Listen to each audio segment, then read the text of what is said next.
নির্বাচন একদিন পরে যখন নির্বাচনের প্রচারণা শেষ। আজকে সকাল 7টায় আনুষ্ঠানিকভাবে প্রচারণা শেষ হয়ে গেছে।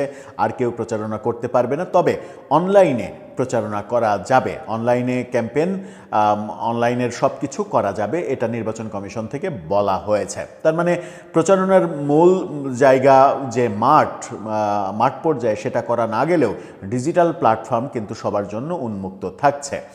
নির্বাচন নিয়ে নানা রকমের শঙ্কার কথা বলা হচ্ছে, নির্বাচন নিয়ে নানা ধরনের মেকানিজমের কথা বলা হচ্ছে। মানবজমিন তাদের সম্পাদকীয়তে লিখেছিল প্রশাসনিক কুইয়ের মাধ্যমে নির্বাচনকে প্রভাবিত করার চেষ্টা করা হচ্ছে।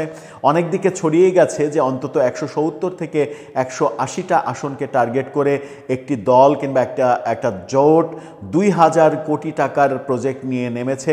প্রতিটা আসনে কমপক্ষে 100 কোটি টাকার একটা প্রজেক্ট রয়েছে এবং ভোটকে প্রভাবিত করার নানাভাবে চেষ্টা তারা করবে। অনেকভাবে তারা ভোটকে প্রভাবিত করবে এবং ভোটকে প্রভাবিত করবে প্রথম স্টেপ সেটা হচ্ছে যে খুব সকালে তারা দল বেঁধে এসে লাইনে দাঁড়িয়ে যাবে। লাইন এত দীর্ঘ করবে যে অন্যান্য ভোটাররা পেছনে থাকতে থাকতে তারা ক্লান্ত হয়ে বিরক্ত হয়ে চলে যাবে।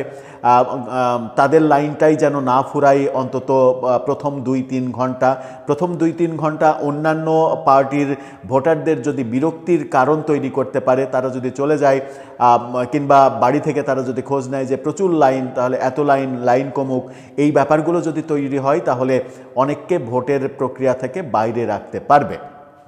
এটা একটা বড় ব্যাপার। আরেকটা ব্যাপার হচ্ছে যে আরেকটা টেকনিকের কথা শোনা যাচ্ছে যে ভোট কেন্দ্রে যে কোনোভাবে একটা ক্যাওয়াজ তৈরি করা হবে। একটা ক্যাওয়াজ তৈরি করে বিভিন্ন ভোট কেন্দ্রের আশেপাশে কোথাও ক্যাওয়াজ তৈরি করা হবে। ক্যাওয়াজ তৈরির ফলে ভোটারদের কাছে একটা বার্তা দেওয়া হবে যে ভোটাররা ভয় পাবে, ভোটাররা যেন না আসতে পারে এবং সেই না আসতে পারা ভোটারের পরিচয় হবে অন্য দলের। তাদের দলের ভোটাররা নিশ্চিত জানবে যে এই ক্যাওয়াজটা তাদের নিজেদের তৈরি করা, তাদের জন্য নিরাপত্তাহীনতার কোনো ব্যাপার নেই। তারা ভোট কেন্দ্রে আসবে, তাদের ভোট পড়বে, কিন্তু তাদের বিপক্ষ দলের যাদের ভোট তারা নিরাপত্তাহীনতার কারণে আসতে পারবে না। এরকম নানা মেকানিজম রয়েছে। আনসার, ভিডিপি সহ নির্বাচনের কর্মকর্তা কর্মচারী যারা বিভিন্নভাবে দায়িত্ব পালন করছেন, তারা কোন মতাদর্শের, তাদের মতাদর্শ বিবেচনা করে তাদেরকে প্রভাবিত করা যায় কিভাবে, এই ব্যাপারগুলো সহ পুরো একটা টাকার খেলায় নির্বাচনকে কিভাবে প্রভাবিত করা যায়, ঊর্ধ্বতন কর্মকর্তাদের কিভাবে আয়ত্তে নেওয়া যায়, এই ব্যাপারগুলোর প্রক্রিয়া চলছে। এরকম আলোচনা গত কয়েকদিন থেকেই চলছে। এই আলোচনার মাঝেই আমরা দেখছি যে জামাত থেকে বলা হচ্ছে যে পাতানো নির্বাচন হলে তারা মেনে নেবে না। জামাত থেকে যখন পাতালো নির্বাচন হলে মেনে নেবে না এই কথা বলা হচ্ছে, তখন বিএনপি জামাতের বিরুদ্ধেই অভিযোগ করছে যে জামাত ভোটের মেকানিজমের চেষ্টা করছে। আবার বিএনপির মহাসচিব তিনি বলছেন যে ফলাফল যাই হোক তিনি মেনে নেবেন। সেই সর্বশেষ আবার আরেকটা মন্তব্য বোধহয় বিএনপির জন্য কাল হয়ে দাঁড়ালো যে ফলাফল যাই হোক তিনি মেনে নেবেন এবং মেনে নেওয়ার এই কথার ফলে যেটা হবে সেটা হচ্ছে নির্বাচনের ফলাফল তাদের বিপক্ষে গেলে তাদের আর ওইটার বিপক্ষে কোনো যুক্তি দাঁড় করানোর স্কোপ থাকবে না। দর্শক, চলুন একটু জেনে দেখি দুই পক্ষ নির্বাচন নিয়ে দুই রকম অবস্থান দেখাচ্ছে। সেই অবস্থানের পরিপ্রেক্ষিতে আমরা কি বার্তা পাচ্ছি? ভোট আদতে শান্তিপূর্ণ হবে নাকি ভোটে কিছু একটা বাজে পরিস্থিতির চেষ্টা করতে চাইবে কেউ? থাকবেন পলিটিক্স টিভির নিয়মিত আয়োজনে।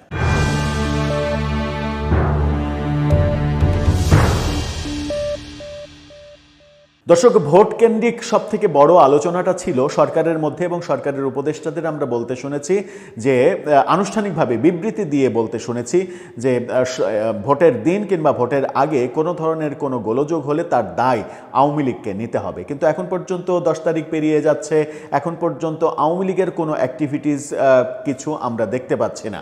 যদিও আওয়ামী লীগ গতকাল থেকে অনলাইনে সামাজিক যোগাযোগ মাধ্যমে ব্যাপক সরব হয়েছে। আওয়ামী লীগের অসংখ্য কন্টেন্ট ছড়িয়ে পড়েছে সামাজিক যোগাযোগ মাধ্যমে ভোট বর্জনের যে কন্টেন্ট, এবং সেই কন্টেন্টগুলোর মধ্যে অনেক কন্টেন্ট বেশ মানসম্মত কন্টেন্ট আমরা দেখতে পাচ্ছি। জামাত ইসলামের কন্টেন্টগুলোও যেমন মানসম্পন্ন এবং চটকদার, আওয়ামী লীগের কন্টেন্টগুলোও মানসম্পন্ন এবং চটকদার। বিএনপি একটা ধারা, তাদের কন্টেন্ট প্রচারে একটা ধারা অবলম্বন করার চেষ্টা করেছে, সেটা হচ্ছে ক্লাসিক্যাল ধারা। জামাত তাদের প্রচারে যে ধারাটা অবলম্বন করার চেষ্টা করেছে সেটা হচ্ছে চটকদার ধারা। চটকদার ধারাই জামাত এগিয়ে যাচ্ছে। অন্যদিকে পাল্টা চটকদার ধারা অবলম্বন করেছে আওয়ামী লীগ ভোট বর্জনের ক্যাম্পেইন দিতে। গত রাতেই আমার চোখে অন্তত 10 থেকে 15টি ভালো ভালো কন্টেন্ট ফেসবুক স্ক্রল করতে করতে চোখে পড়েছে, যেটা আওয়ামী লীগের কন্টেন্ট এবং স্পন্সর কন্টেন্ট বলেই মনে হয়েছে, যেগুলো ভোটের বিপক্ষে তারা নানা ধরনের গান, নানা ধরনের কন্টেন্ট তৈরি করেছে। কিন্তু তাদেরকে মাঠে দেখা যাচ্ছে না এবং মাঠে তারা থাকবে বলেও আপাত দৃষ্টিতে মনে হচ্ছে না। তার মানে ক্যাওয়াসটা আওয়ামী লীগের যারা বিরোধী, অর্থাৎ এখন যারা ভোট করছে তাদের মধ্যেই হবে। তাহলে ক্যাওয়াসটা করবে কি, কে করবে ক্যাওয়াসটা? দুই পক্ষকে দোষারোপ করছে। বিএনপি মিডিয়া উইং থেকে বারবার দোষারোপ করা হচ্ছে যে জামাত ইলেকশন ইঞ্জিনিয়ারিংয়ের চেষ্টা করছে, ষড়যন্ত্র করছে। জামাতের পক্ষ থেকে বলা হচ্ছে ভোট যদি পাতানো নির্বাচন, জামাত এবং এনসিপির পক্ষ থেকে বলা হচ্ছে যে প্রশাসন একটা পক্ষে চলে গেছে, প্রশাসন বিশেষ একটা দলের পক্ষে কাজ করছে, এই অভিযোগ করছে এবং তারা বলছে যে পাতানো নির্বাচন হলে তারা অংশগ্রহণ করবে না। আজকে ৭১ টেলিভিশনের এই শিরোনামটা দেখে নিন, পাতানো নির্বাচন মেনে নেবে না জামাত। প্রশাসনের একটি অংশ পক্ষপাতমূলক আচরণ করছে অভিযোগ করে জামাত ইসলামের সহকারী সেক্রেটারি এহসানুল মাহবুব জুবায়ের সতর্ক করেছেন যে কোনো ধরনের পাতানো নির্বাচন হলে তা মেনে নেবে না জামাত। জামাতের কেন্দ্রীয় কার্যালয়ে এই কথা বলেন। এর আগে 11টার দিকে জামাতের আমিরের সঙ্গে সাক্ষাৎ করতে ইইউ এর 16 দেশের প্রতিনিধিরা আসেন, সেখানেও সেই শঙ্কার কথা বলা হয়েছে এবং সেই শঙ্কার মানে নির্বাচনে অস্ত্র উদ্ধার প্রসঙ্গে জামাতের এই নেতা বলেছেন লুট হওয়া এবং অবৈধ অস্ত্র উদ্ধারে প্রশাসনকে আরও তৎপর হওয়া উচিত যাতে জনমনে আতঙ্ক তৈরি না হয়। তার মানে এখনও এক ধরনের কনফিউশন তৈরি হচ্ছে রাজনৈতিক নেতাদের মধ্যে। অন্যদিকে আমরা দেখছি বিএনপির মহাসচিব মির্জা ফখরুল ওই গতানুগতিক সরকারের প্রশংসা কিংবা নির্বাচন ঠিকঠাক হবে সেই ব্যাপারে সেরকম মন্তব্যই করছেন। তার এই মন্তব্যটা দেখে নিন, ফলাফল যাই হোক মেনে নেবে বিএনপি, মির্জা ফখরুল ইসলাম আলমগীর। এই কথাটা যে বিএনপিকে আরও বিপদে ফেলতে পারে তিনি হয়তো বুঝেই উঠছেন না।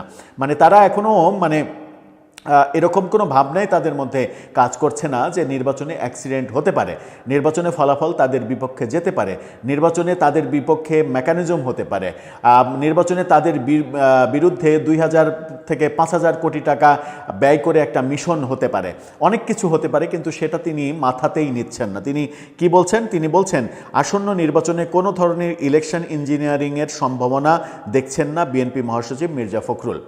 অথচ বিএনপির নির্বাচন যে কমিটি, সেই কমিটি থেকে, মিডিয়া উইং থেকে গতকালকেও বলা হয়েছে ইলেকশন ইঞ্জিনিয়ারিংয়ের চেষ্টা করা হচ্ছে এবং সরাসরি জামাতকে দোষারোপ করা হয়েছে। কিন্তু মির্জা ফখরুল ইসলাম আলমগীর গতানুগতিক ওই যে কথা তিনি বলে আসছেন সেই কথাই বলছেন, কোনো ধরনের ইলেকশন ইঞ্জিনিয়ারিং হবে না তিনি বলছেন। অথচ তার দলের মিডিয়া উইং থেকে বলা হচ্ছে ইলেকশন ইঞ্জিনিয়ারিংয়ের চেষ্টা হচ্ছে, ষড়যন্ত্র হচ্ছে। তিনি বলছেন যে কারচুপি বা ইঞ্জিনিয়ারিং করে নির্বাচন প্রভাবিত করা যায় না। কি আজব কথা! মানে তিনি আদতে নির্বাচনের ক্যাম্পেইন করতে করতে কি অসুস্থ হয়ে পড়েছেন কিনা সেটা একটা বড় বিষয়। তিনি বলছেন কারচুপি বা ইঞ্জিনিয়ারিং করে নির্বাচন প্রভাবিত করা যায় না। এটা যে কত বড় স্ববিরোধী কথা সেটা কি তিনি ভেবে দেখেছেন? তাহলে 2018 সালে বিএনপি অংশগ্রহণ করেছে, সিট পেয়েছে মাত্র 6টা। তাহলে 2018 সালের নির্বাচন ঠিক ছিল, কারচুপি হয়নি, প্রভাবিত করা হয়নি। কারণ কারচুপি করে কিংবা ইঞ্জিনিয়ারিং করে ইলেকশনকে প্রভাবিত করে ফলাফল তো চেঞ্জ করা যায় না। তিনি বলছেন এই কথা। তিনি যখন এই কথা বলছেন তার মানে তার এই কথাতে তিনি হিসাব নিকাশ করে কোনো কথা বলেন কিনা সেটা নিয়ে আমার যথেষ্ট সন্দেহ আছে। তার এই কথা প্রমাণ করে 2018 সালের নির্বাচন নিয়ে বিএনপি যে অভিযোগ করে আসছে সেই অভিযোগ মিথ্যা। তার মানে 2018 সালে রাতের ভোট হয়নি, 2018 সালে নির্বাচন প্রভাবিত করা হয়নি। বিএনপি তার যোগ্যতা বিচারেই 6টি আসন পেয়েছে, এর চাইতে বেশি আসন তারা প্রত্যাশা করেনি। তাই কি? কিন্তু তাদের অভিযোগ তো আমরা 2018 সালের নির্বাচনের আগের থেকেই শুনে আসছি যে ইলেকশন ইঞ্জিনিয়ারিং হয়েছে। তিনি বলছেন যে নির্বাচনের ফলাফল যাই হোক বিএনপি তা স্বাগত জানাবে এবং মেনে নেবে। তবে জয়ের ব্যাপারে আশাবাদ ব্যক্ত করে তিনি বলেন এই নির্বাচনে ভূমিধস বিজয় পাবে বিএনপি। মানে ভূমিধস বিজয়ের সেই আশাতেই তিনি এই ভালো ভালো কথাগুলো বলছেন। আমরা স্মরণ করতে পারি যে ডাকসু, জাকসু, রাকসু, চাকসু যে নির্বাচনগুলো হলো সেই নির্বাচনেও ছাত্রদল ভূমিধস বিজয় পাবে এরকম প্রত্যাশা করে বিএনপি বসেছিল। সব মিলিয়ে নির্বাচনের ফলাফলের পরেই আমরা বুঝতে পারবো যে কোন দল ভূমিধস জয় পেল আর কোন দল শেষ পর্যন্ত কোন অবস্থায় গেল। আমরা প্রত্যাশা করব নির্বাচনে অনাকাঙ্ক্ষিত কোনো কিছু না হোক। তবে মির্জা ফখরুল ইসলাম আলমগীরের বোধহয় বয়স হয়েছে, এখন ঠিকঠাকভাবেই মনে হচ্ছে যে তার বয়স হয়েছে, তিনি বোধহয় রাজনীতিতে আর ঠিকঠাক মতো মনোযোগ দিতে পারছেন না। আপনার মতামত জানিয়ে লিখতে পারেন আমাদের কমেন্ট বক্সে।